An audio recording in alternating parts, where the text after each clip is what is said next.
আজকে আমি না ইয়ে বানাচ্ছি, মোচা, বড়ি দিয়ে মোচা বানাচ্ছি। আচ্ছা, বড়ি দিয়ে মোচা বানানো কী কী লাগে আমি দেওয়ার সময় সময় সব বলে দেবো। আসলে কি অনেক দিন আমি করিনি না, আবার এটা চালু করেছি, দেখছি আপনারা সাবস্ক্রাইব করছেন, আমার ভালো লাগছে, তাই জন্য ওটা এনকারেজ করেছে, আমি আবার বানাতে চালু করেছি। প্রথমে বড়িটাকে তেলটা আগেই দিয়ে দিয়েছি, আর এর জন্য এই তেলটা ব্যবহার করেছি। দেখুন, এই তেলটা খুব ভালো।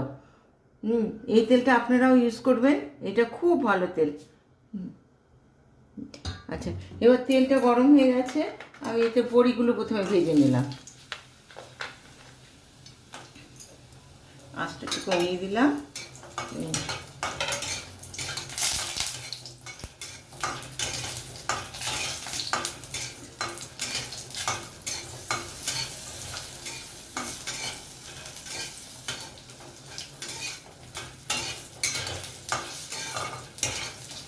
আমার বড়িগুলো ভাজা হয়ে গেছে, সুন্দর ভাজা হয়ে গেছে বড়ি। অল্প কটা বড়ি দিয়েছি, বড়ি দিলে টেস্টটা ভালো হয়। আচ্ছা, এখানে আবার একটু তেল দিতে হবে, এবার একটু তেল দিলাম। বড়িতে ভীষণ তেল টানে না। ব্যাস, একটু তেল দিয়ে দিলাম, তেলটা একটু গরম হোক, আলুটাও ভেজে নেব। তেলটা গরম হচ্ছে, হয়ে গেছে গরম, আলুটা ভেজে নিচ্ছি।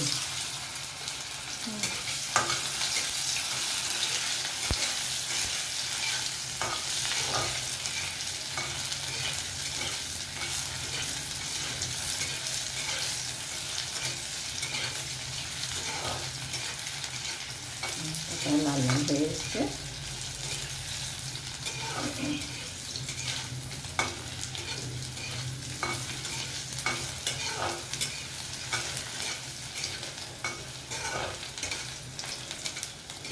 আলুটা ভাজা হয়ে গেল, এরকম লাল লাল হয়ে এসছে।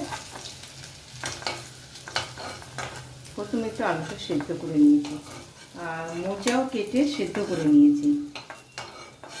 এটা তো দেখানো সম্ভব না, তাই জন্য সেদ্ধ করে নিয়েছি। মোচাটা কেটে এই যে সেদ্ধ করে নিয়েছি।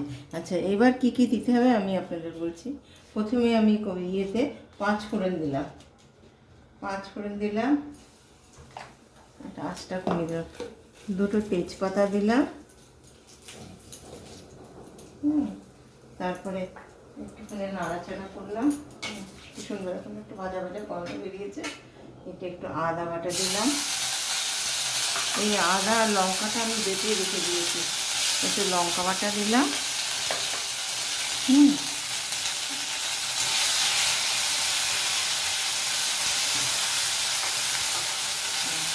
ভাজা ভাজা হচ্ছে, একটু টমেটো কুচি দিচ্ছি। আপনারা ইচ্ছা করলে টমেটো কুচি দিতেও পারেন, না দিতে পারেন, কিন্তু আমি একটু টমেটো ভালোবাসি তো, তাই জন্য আমি টমেটো দিচ্ছি। টমেটো দিলাম। টমেটো দিলে না সাথে থেকে একটু লবণ দিবেন, তাহলে মজে ভালো। একটু লবণ দিয়ে দিচ্ছি অল্প, পরে দেখে লবণ দিতে হবে। এই একটু হলুদ দিলাম,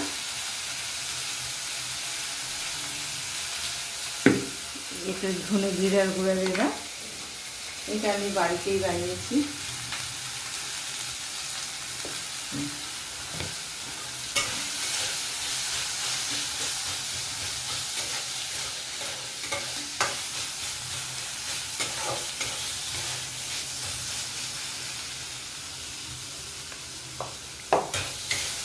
ভাজা ভাজা হচ্ছে, এখানে জল দিলাম।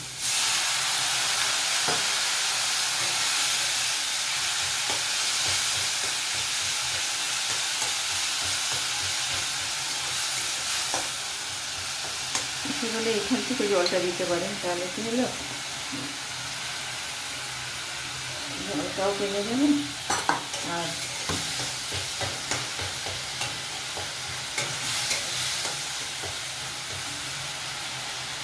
আসলে এখন এই টমেটোগুলো ভালো না, সেই জন্য টমেটো মজতে ভীষণ টাইম লাগে।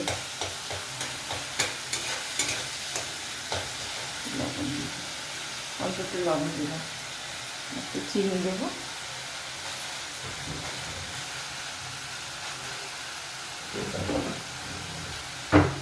নিরামিষ তরকারি তো একটু মিষ্টি মিষ্টি মিষ্টি হলে ভালো লাগে। দেখুন কীরকম কী লাগে। মোটামুটি ভালো ভালো হয়ে এসছে, তেল ভাজতে শুরু হয়ে গেছে।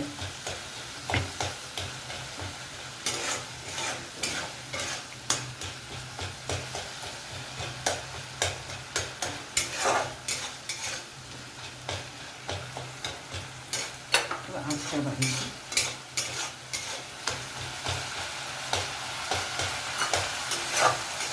দেখছেন তেল ভাজছে, যেরকম তেল ভেসে উঠেছে।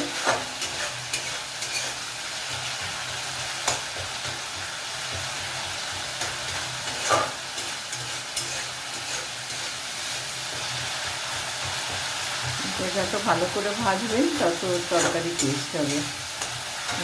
এবার এটাকে আমি ছেড়ে দিলাম মোচাটাকে। ওটা প্রথমে কেটে একটু সেদ্ধ করে রেখেছি। এটা না কাঁঠালি কলার মোচা, কাঁঠালি কলার মোচা পিতে হয় না।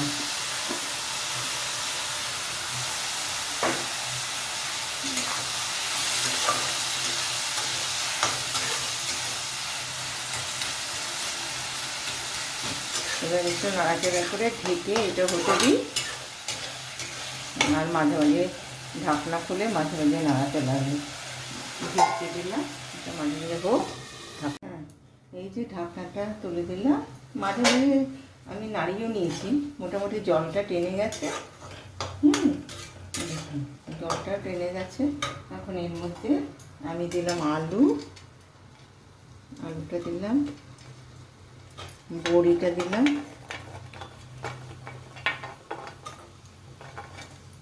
আর একটুখানি নারকেল গুঁড়ো করে করে ঘিষে রেখেছি, নারকেল দিলাম, আর একটু গরম মশলা গুঁড়ো করে রেখে দিয়েছি, দিয়ে আর ধনেপাতা দিয়ে কিছুক্ষণ একটু নাড়াচাড়া করে তারপরে নামিয়ে দিতে হবে। কিছুক্ষণ একটু নাড়াচাড়া করি,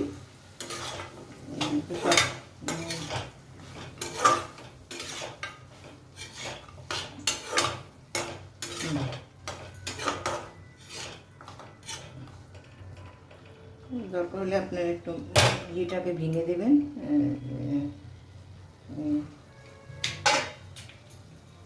এটাকে ভেঙে দেবেন, ভালো লাগবে।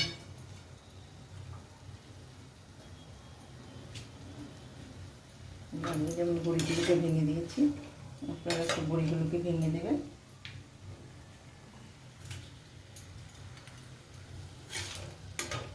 এটা মুখের মধ্যে বেশ ভালো পড়বে।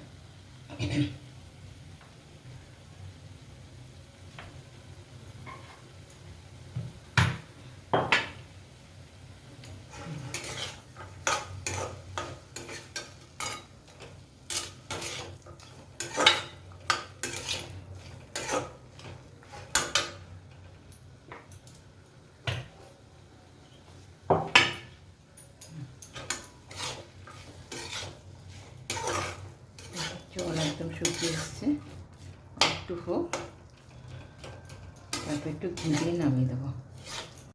হ্যাঁ, এই দেখুন হয়ে গেছে, শুকিয়ে গেছে, কি সুন্দর হয়েছে।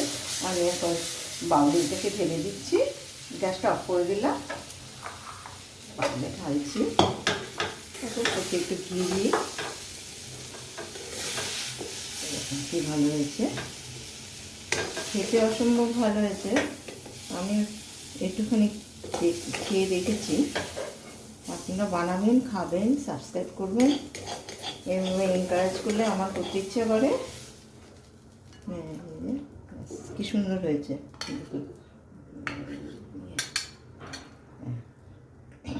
এবার একটু ঘি ঢেলে দিই,